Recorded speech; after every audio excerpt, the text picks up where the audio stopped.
الشيطان الرجيم. بسم الله الرحمن الرحيم. وترى كثيرا منهم يسارعون في الإثم والعدوان وأكلهم السحت لبئس ما كانوا يعملون. لولا ينهاهم الربانيون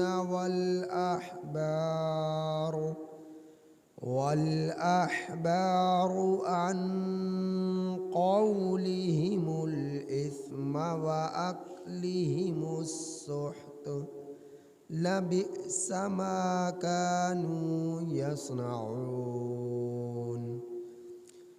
وقالت اليهود يد الله مغلولة غلت أيديهم ولعنوا بما قالوا بل يداه مبسوطتان ينفق كيف يشاء وليزيدن كثيرا منهم ما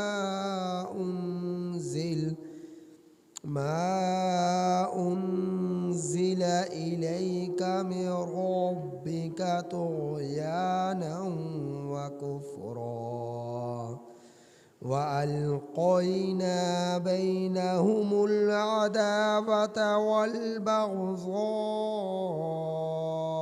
إلى يوم القيامة كلما أوقدوا نارا للحرب أطفأها الله ويسعون في الأرض فسادا والله لا يحب المفسدين.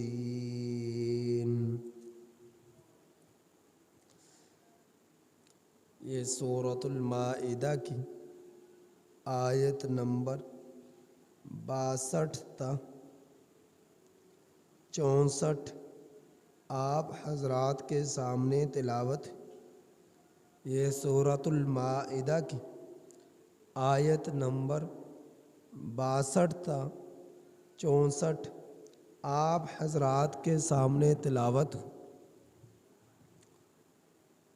ان آیات کریمہ کا ترجمہ یہ ہے، وَتَرَى، اور اے مخاطب تو دیکھے گا، کثیرا منہم، ان میں سے بہت سے لوگوں کو، یسارعون، دوڑتے ہوں گے، فی الاثم، گناہ میں، والعدوان، اور زیادتی میں، وَأَكْلِهِمُ السُّحْتَ، اور حرام کھانے میں، لَبِئْسَ مَا كَانُوا يَعْمَلُونَ، البتہ برا ہے وہ جو یہ لوگ کرتے ہیں۔ لَوْلَا يَنْهَاهُمُ الرَّبَّانِيُّونَ، کیوں نہیں منع کرتے ان کو ربانیون، مولوی، پیر، کیوں نہیں منع کرتے ان لوگوں کو ربانیون، پیر، والاحبار، اور مولوی، عن قولہم الاثم، ان کو گناہ کی بات سے، وَأَكْلِهِمُ السُّحْتَ، اور حرام کھانے سے، لَبِئْسَ مَا كَانُوا يَصْنَعُونَ، البتہ برا ہے وہ جو یہ لوگ کرتے تھے۔ وَقَالَتِ الْيَهُودُ، اور کہا یہودیوں نے، ید اللہ اللہ کا ہاتھ مغلولہ بندھا ہوا ہے، غلت ایدیہم ان کے ہاتھ بندھے ہوئے ہیں، وَلُعِنُوا بِمَا قَالُوا اور ان لوگوں پر لعنت کی گئی ہے بسبب اس کے جو ان لوگوں نے کہا۔ بل یداہ بلکہ اللہ کے دونوں ہاتھ مبسوطتان کھلے ہوئے ہیں، ینفقو کیف یشاء وہ خرچ کرتا ہے جیسا چاہتا ہے، ولا یزیدن اور البتہ زیادہ کرے گا، کثیرا منہم ان میں سے بہت سے لوگوں کو، ما اس چیز میں جو انزلہ اتاری گئی، الیک آپ کی طرف، میں ربک آپ کے رب کی طرف سے، طغیانا سرکشی و کفرا اور کفر میں، اور البتہ زیادہ کرے گا ان میں سے بہت سے لوگوں کو، طغیانا و کفرا سرکشی اور کفر میں، ان جو اتارا گیا آپ کی طرف آپ کے رب کی طرف سے۔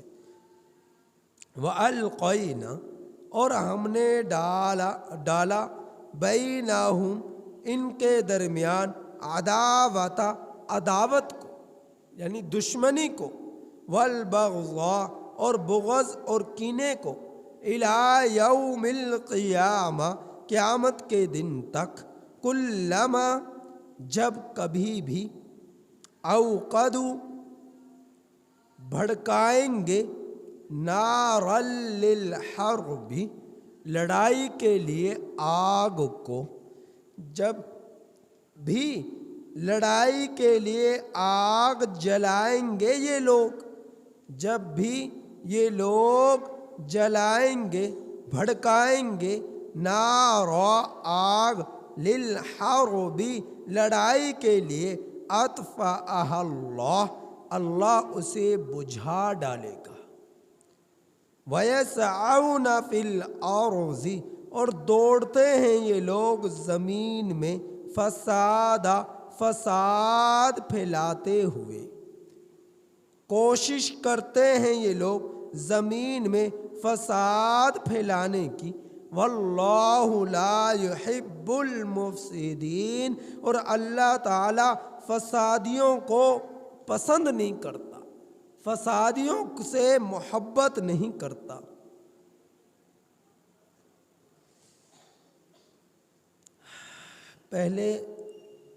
پچھلی آیات کریمہ میں اہل یہود کا تذکرہ چلا آ رہا تھا، اور اب ان آیات کریمہ سے اللہ جل جلالہ عام لوگوں کا تذکرہ فرما رہے ہیں، اس میں دنیا بھر کے کافر لوگ مخاطب ہیں، دنیا بھر کے گناہ گار لوگ مخاطب ہیں، چاہے وہ یہودی ہوں، چاہے وہ نصرانی ہوں، چاہے وہ کسی بھی مذہب سے تعلق رکھنے والے ہوں، اور چاہے وہ مومن ہوں لیکن حقوق اللہ اور حقوق العباد کو ضائع کرنے والے ہوں۔ اور پھر آگے چل کر دوبارہ سے اللہ نے یہودیوں کی ایک شرارت اور بہتان الہی کا تذکرہ فرمایا ہے، جو انہوں نے اللہ کی ذات پر لگایا۔ تو چنانچہ بیان یہ ہوا کہ اللہ تعالیٰ فرما رہے ہیں، اے مخاطب تو دیکھے گا ان میں سے بہت سے لوگوں کو، تمام لوگ جو بھی اللہ کے رسول صلی اللہ علیہ وسلم کے حکموں کو توڑنے والے ہیں، احکامات کی خلاف ورزی کرنے والے ہیں، بندوں کے حقوق کو پامال کرنے والے ہیں، آپ ان سب کو دیکھیں گے۔ کیا دیکھیں گے؟ فرمایا کہ دوڑتے ہوں گے گناہ میں اور زیادتی میں، دو لفظ کا استعمال ہوا، دو الفاظ کا استعمال ہوا، ایک اسم اور دوسرا عدوان۔ اسم کہتے ہیں اس گناہ کو جس میں رب کے احکامات کی خلاف ورزی کی جائے، مثلا نمازوں کو چھوڑا جائے، مثلا سود کھایا جائے، مثلا رشوت لی جائے، مثلا چوری کی جائے، مثلا ڈاکہ ڈالا جائے، مثلا بہتان لگایا جائے، غیبت کی جائے، اور ایک دوسرے پر بلا وجہ لعنتیں کی جائیں اور لڑائیاں کی جائیں، رشوت لی جائے، اور اسی طرح پر سود کھایا جائے، زنا کیا جائے، تو اسے یہ کیا چیز ہے؟ اثم ہے، اللہ کے حکم، اللہ کے احکامات کی خلاف ورزی کر، یہ آتا ہے اثم کے اندر۔ اثم کا معنی کیا؟ گناہ۔ تو یوں سمجھ لو اثم کہتے ہیں اس گناہ کو کہ جس میں اللہ کے حکموں کی خلاف ورزی کی جائے، اللہ کے حقوق کی ناقدری کی جائے، اللہ کے حقوق کو تار کیا جائے، اللہ کے حقوق کو پامال کیا جائے، اسے کہا جاتا ہے اثم۔ اچھا، دوسرا لفظ ہے عدوان۔ عدوان کہتے ہیں زیادتی کو، یعنی عدوان کہتے ہیں ان کاموں کو کہ جن میں اللہ کی مخلوق کے حقوق کو پامال کیا جائے، تار کیا جائے، اسے کہا جاتا ہے عدوان۔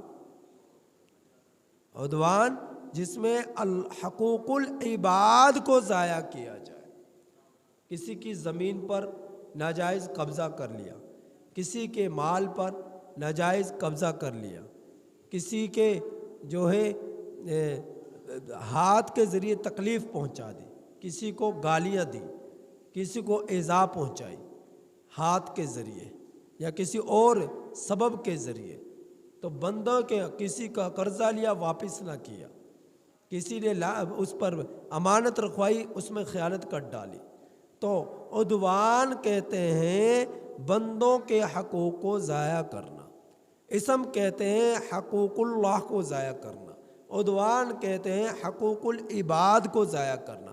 تو اللہ تعالیٰ فرما رہے ہیں کہ اے مخاطب تو دیکھے گا ان میں سے بہت سے لوگوں کو، کن میں سے؟ کافروں میں سے، مشرکوں میں سے، اللہ کی مخلوق میں سے، چاہے وہ مسلمان ہو یا غیر مسلم ہو، کہ اللہ کے حقوق کو بھی ضائع کر رہے اور بندوں کے حقوق کو بھی ضائع کر رہے۔ اور فرمایا وَأَقْلِهِمُ السُّحْتَ، اور حرام کھانا۔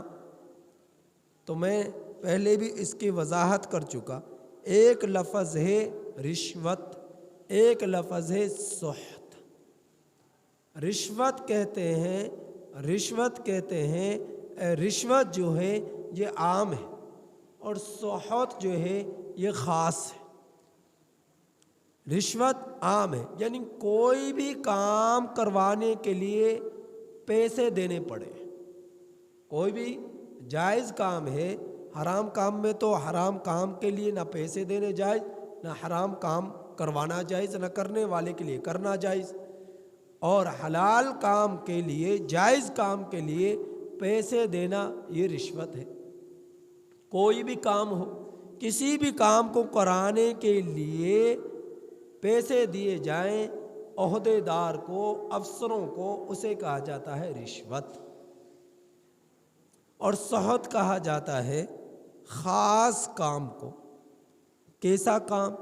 حرام کام، ایسا کام کہ جس میں شریعت کے خلاف کام کرانے کے لیے پیسے دیے جائیں۔ مثلا کسی نے چوری کی، اب چور کے ہاتھ کاٹے جانے کا حکم تھا، سزا دیے جانے کا حکم تھا، جج کو، قاضی کو پیسے دے دیے کہ اس کے ہاتھ نہ کاٹے جائیں۔ اب اللہ کا حکم تھا جو چوری کرے اس کے ہاتھ کاٹے جائیں، جو ڈاکہ ڈالے اگر اس نے قتل کیا ہے تو اس کو بھی قتل کیا جائے، اور اگر اس نے صرف مال کو ہی ہڑپ کیا ہے، ڈاکہ جو ہے چھین کر لے گیا، غصب کر لے گیا گن پوائنٹ پر، تو اس کے ہاتھ کاٹے جائیں خلاف جانب سے۔ تو یہ شریعت کا حکم ہے۔ اب قاضی پیسے لے کر، جج پیسے لے کر جو ہے اس کو رہا کر دیتا ہے، اسے کچھ نہیں کہتا، اسے رہا کر دیتا ہے، یہ ہے اللہ کے حکم کو توڑنا۔ تو کوئی بھی ایسا حکم جو شریعت کا حکم ہے، زانی کے لیے شادی شدہ زنا کرے، شریعت کا حکم ہے رجم کرنا، قاضی پیسے لے کر اسے چھوڑ ڈالے۔ چور نے چوری کی، اب قاضی کا حکم ہے اس کے لیے چوری کے فیصلہ کرنا، پیسے لے کر قاضی اس کو آزاد کر دے، جج اسے رہا کر دے۔ تو یہ کیا ہے؟ اللہ کے حکم کو توڑنا، اسے کہا جاتا ہے سحت۔ پیسے لے کر اللہ کی طرف سے مقرر کردہ احکامات کی خلاف ورزی کرنا، اسے کہا جاتا ہے سحت۔ تو سحت بھی شریعت اسلام میں حرام ہے، اور رشوت بھی شریعت اسلام میں حرام ہے۔ میرے نبی نے فرمایا رشوت دینے والا، رشوت لینے والا، اور ان دونوں کے درمیان راشی مرتشی کے درمیان دلالی کرنے والا، یہ سب کے سب حرام کام کے مرتکب ہیں، اور سب کے سب جہنم میں جائیں گے۔ رشوت دینے والا بھی جہنمی، رشوت لینے والا بھی جہنمی، اور دلالی کرنے والا جو ان کے درمیان معاملات کرا رہا ہے وہ بھی جہنمی، جس طرح بہت سارے کچہریوں میں بیٹھے ہوتے ہیں، تو یہ بھی جہنمی، یہ بھی جہنمی۔ تو اللہ رب العزت فرما رہے، آپ دیکھیں گے دوڑتے ہوں گے اسم میں، گناہ میں، اور زیادتی میں، اور حرام کھانے میں، سحت حرام کھانے میں۔ تو امید ہے آپ کو یہ بات سمجھ آ چکی ہوگی۔ فرمایا لبئس ما کانوا یعملون، گناہ کرنے والا، زیادتی کرنے والا، حرام کھانے والا، یہ سب کے سب برے کام کر رہے ہیں۔ لبئس ما کانوا یعملون، برے ہیں یہ کام جو یہ لوگ کر رہے ہیں۔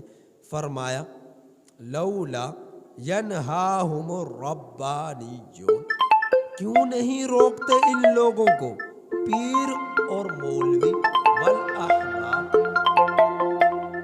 مولوی اور پیر کیوں نہیں روکتے ان لوگوں کو؟ بات کو سمجھیے گا، کسی بھی علاقے میں بہت سارے علماء موجود ہوں تو ان پر تبلیغ کرنا، اللہ کے احکامات کی طرف لوگوں کو بلانا، حلال اور حرام لوگوں میں کو بتلانا، اور برے کاموں سے لوگوں کو روکنا فرض کفایہ ہے۔ اگر پورے علاقے میں ایک مولوی ہے، علم رکھنے والا ہے، تو اور کوئی اس کے مقابلے میں موجود نہیں ہے، تو اس پر تبلیغ کرنا، برے کاموں سے لوگوں کو روکنا، یہ فرض عین ہے۔ یہ کیا ہے؟ فرض عین ہے۔ اگر پورے علاقے میں ایک ہی علم والا ہے، عالم دین ہے، اور لوگوں کو دیکھتا ہے برائی میں، برے کاموں میں، اللہ کے احکامات کی خلاف ورزی کرنے میں، تو اس پر کیا ہے؟ تبلیغ کرنا، برے کاموں سے روکنا، لوگوں کو برائی کا کام کرنے والوں کو فرض عین ہے۔ تو یہ جو درس قرآن ہو رہا ہے، اللہ کی ذات سے امید ہے کہ کوئی عمل کرے گا، یہ اس کا فائدہ ہے، نہ عمل کرے گا تو اللہ کی ذات سے یہ امید رکھتا ہوں کہ کم از کم اپنی حفاظت ہو جائے گی۔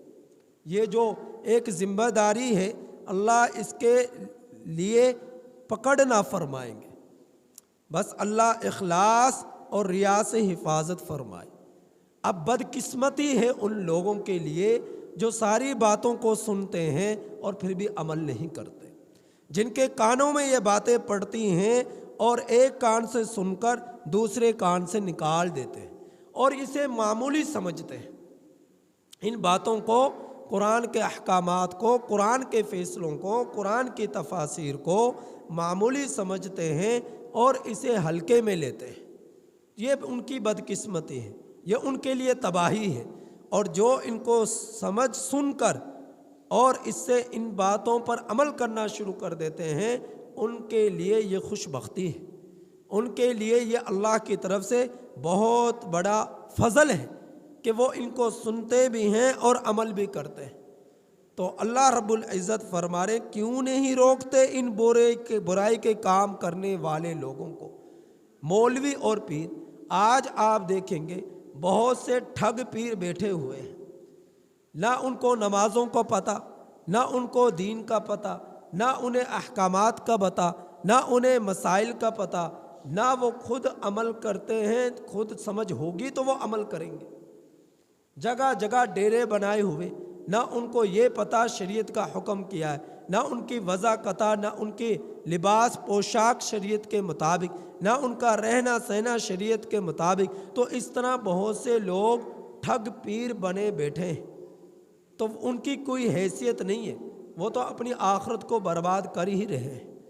لیکن جو لوگ ان ٹھگ پیروں کے پیچھے لگے ہوئے ہیں اور ان کے سامنے پیشانیوں کو ٹیکتے ہیں اور ان کے سامنے اپنی پیشانیوں کو جو ہے رگڑتے ہیں اور انہی کو اپنا سب کچھ سمجھتے ہیں، وہ اپنے ایمان کی خیر منائیں، اپنے اعمال کی خیر منائیں، وہ اپنی آخرت کی فکر کریں۔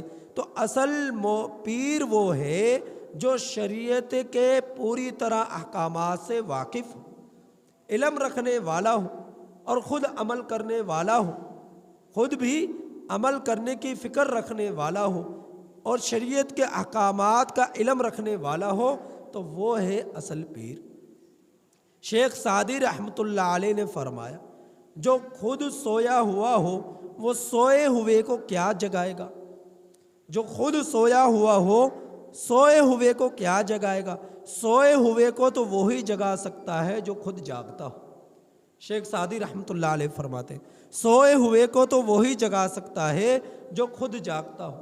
اب جو خود سویا ہوا، جس کے پاس علم ہی نہیں ہے دین کا، جس کے پاس حلال اور حرام کا علم ہی نہیں ہے، وہ دوسروں کو کیا برائی سے روکے گا؟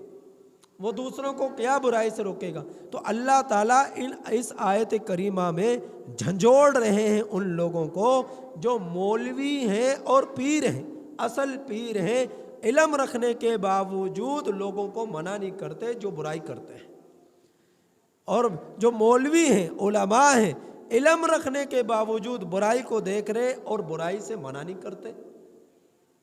تو اللہ ان کو جھنجھوڑ ہے۔ حدیث پاک میں آتا ہے من رعا منکم منکرا فلیغیرہ بیدہ، جو شخص تم میں سے برائی کو دیکھے تو اسے چاہیے کہ وہ اس برائی کو اپنے ہاتھ سے روکے۔ جو برائی کو دیکھے برائی کو اپنے ہاتھ سے روکے۔ ہاتھ سے روکنے کا مطلب کیا ہے؟ جس کے پاس طاقت ہے وہ طاقت سے روکے۔ آج طاقت کس کے پاس ہے؟ آج طاقت حکماء کے پاس ہے، حاکموں کے پاس ہے، چودھریوں کے پاس ہے، سرداروں کے پاس ہے، علاقے کے جو ہے علاقے کا عوام میں جو ایک مقام رکھنے والا شخص ہے، چودھری ہے، سردار ہے، وہاں کا جو ہے لوگوں میں ایک اس کی جو ہے اثر و رسوخ ہے، وہ شخص طاقت رکھتا ہے کہ لوگوں کو ہاتھ سے روکے۔ حاکم وقت طاقت رکھتا ہے کہ لوگوں کو برائی کے کاموں سے اپنے ہاتھ سے روکے، لیکن ہو کیا رہا ہے؟ ہاتھ سے روکنے کی تو دور کی بات، یہاں تو شراب کے سرٹیفکیٹ دیے جا رہے ہیں، یہاں تو زنا کے اڈے کھولنے کے لیے جو ہے ان کے لیے اجازت نامے جاری کیے جا رہے ہیں۔ یہاں کیا روکیں گا حاکم؟ یہاں کیا روکے گا جج؟ یہاں کا کیا روکے گا سردار؟ یہاں کیا روکے گا چودھری؟ وہ تو خود ان گناہوں کو کر رہے، وہ تو خود جھوٹ بول رہے، وہ تو خود لوگوں کی زمینوں پر قابض ہو رہے، وہ تو خود دوسروں کے حقوق کو پامال کر رہے۔ تو آج معاشرے میں یہ چیز تیزی کے ساتھ پھیلتی جا رہی ہے، تو اللہ کا ڈر دلوں سے قلوب سے نکلتا جا رہا ہے۔ تو اللہ کے رسول صلی اللہ علیہ وسلم نے ارشاد فرمایا طاقت سے روکے جو برائی کو دیکھے، فرمایا کہ طاقت سے نہیں روک سکتا تو زبان سے روکے، زبان سے نہیں روک سکتا وَبِقَلْبِهِ، کم از کم اپنے دل میں اس برائی کو دیکھ کر برائی سمجھ لے اور فرمایا یہ ایمان کا کمزور ترین درجہ ہے۔ اور اگر کوئی دل میں بھی برا نہیں سمجھتا تو فرمایا کہ اس کے دل میں ایمان ہی نہیں ہے۔ پھر جو دل میں بھی برائی کو دیکھ کر اسے برا نہیں سمجھتا اس کے اندر پھر ایمان ہی نہیں ہے۔ تو دیکھیں پھر یہ لوگ جو بہت سارے اپنی زبانوں سے برے قسم کے الفاظات نکال دیتے ہیں، کبھی جو ہے آپ صلی اللہ علیہ وسلم کے شریعت کے خلاف بک بک کرتے ہیں، اور کبھی جو ہے صحابہ اکرام کے خلاف گستاخیاں کرتے ہیں، اور کبھی جو ہے قرآن کریم کی آیات کا غلط قسم کا مفہوم جو ہے بیان کرتے ہیں، اور لوگ کہتے ہیں واہ واہ، لوگ کرتے ہیں واہ واہ، لوگ ان کی تعریفیں کرتے ہیں کہ یہ ہیں ہمارے اصل لیڈر۔ تو یہ اپنے ایمان کی خیر منائے کہ برائی کو دیکھ کر بھی اپنی آنکھوں کو بند کر لیتے ہیں، یا اپنے ایمان کی خیر منائے۔ تو اللہ رب العزت فرما رہے کیوں نہیں منع کرتے ان لوگوں کو مولوی اور پیر۔ مولوی اور پیر اللہ نے جھنجھوڑا ہے اہل علم کو، جو ہے صرف اپنی ذات تک محدود رہتے ہیں اور لوگوں کو برے کام کرتے ہوئے ان کو برائی سے روکتے نہیں، اور وہ پیر جو اپنے شان و شوکت کے لیے، اپنی ٹھاٹ باٹ کے لیے ہر برے کام کو کرتے بھی ہیں اور لوگوں سے کرواتے بھی ہیں، سجدے کرواتے ہیں، نچواتے ہیں، بھنگڑے ڈالتے ہیں۔ اب یہ کیا دین کے اندر کوئی اس چیز کی حیثیت ہے؟ نشہ کرتے ہیں، نہ ان کی لباس شریعت کے مطابق صلحاء کے مطابق، نہ ان کی پوشاک شریعت کے مطابق صلحاء کے مطابق، نہ ان کو نمازوں کا پتہ، نہ انہیں طہارت کا پتہ۔ اب وہ کیا لوگوں کی اصلاح کریں گے؟ تو اصل جو اصلاح کرنے والے ہیں وہ لوگ ہیں جو شریعت اسلام کا علم بھی رکھتے ہیں اور عمل بھی کرتے ہیں، اللہ کے احکام کی خلاف ورزی سے بچنے کی بھرپور کوشش کرتے ہیں۔ تو اللہ تعالیٰ نے ان لوگوں کو جھنجھوڑا اور فرمایا فرمایا لبئس ما کانوا یصنعون، برا ہے وہ کام جو یہ لوگ کرتے ہیں، حرام کھاتے ہیں اور برائی کے کام کرتے ہیں۔ تو یہ برائی کے کام کرنا، حرام کھانا یہ کیا ہے؟ یہ اللہ کے جو ہے غضب کو جو ہے متوجہ کرنے والے اعمال ہیں۔ آگے اللہ نے فرمایا، کہا یہودیوں نے کہ اللہ کے ہاتھ بندھے ہوئے ہیں۔ اللہ نے فرمایا کہ انہی لوگوں کے ہاتھ باندھ دیے گئے اور ان لوگوں پر لعنت کی گئی بسبب ان کاموں کے جو ان لوگوں نے کیا۔ آپ نے دیکھا ایک جگہ پر قرآن کریم میں ارشاد فرمایا کہ من ذا الذی یقرض اللہ قرضا حسنا، اللہ نے قرض حسنہ کے بارے میں سوال فرمایا۔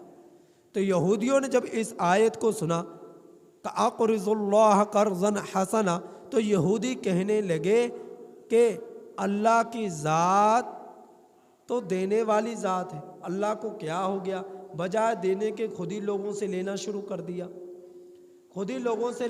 کر دیا۔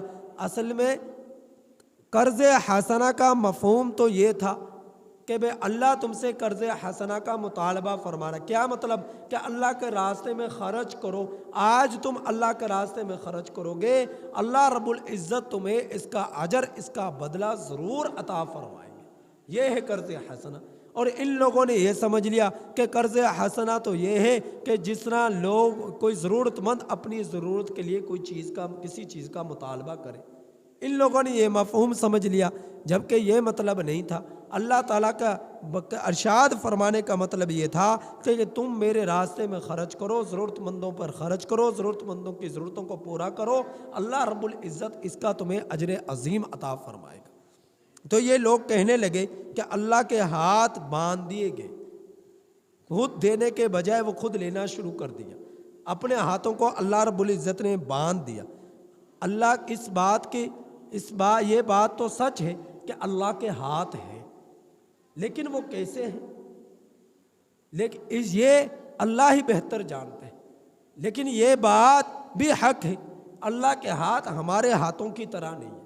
جس طرح ہمارے انگوٹھا ہے، ہماری انگلیاں ہیں، ہماری ہتھیلی ہے، انگوٹھے اور انگلیوں میں جوڑ ہیں، پورے ہیں، اللہ کے ہاتھ ایسے نہیں ہیں۔ اللہ کے ہاتھ ہیں ضرور، لیکن وہ اللہ ہی بہتر جانتے ہیں کہ وہ ہاتھ اللہ کے کیسے ہیں۔